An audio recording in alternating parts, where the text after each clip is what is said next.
কারাগারে মশা মারছে বন্দীরা। শুনতে অবাক লাগছে?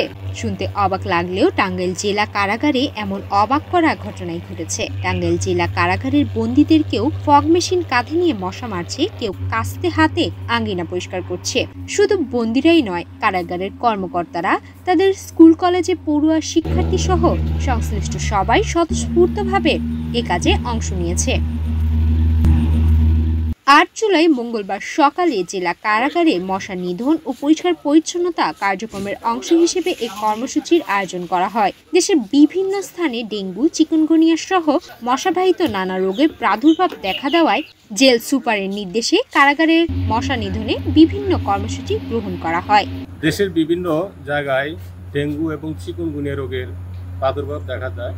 কারা মহাপরিদর্শক মহোদয়ের নির্দেশনা মোতাবেক টাঙ্গাইল জেলা কারাগারেও আপনার মশক নিধন কার্যক্রম চলমান আছে।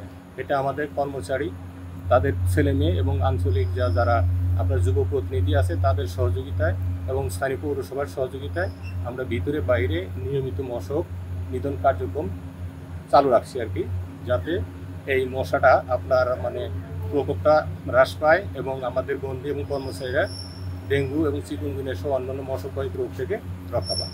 কারাগারের কর্মকর্তা কর্মচারীদের, স্কুল পড়ুয়া শিক্ষার্থীদের অংশগ্রহণ বন্দী সহ সকলকে অনুপ্রেরণা জুগিয়েছে।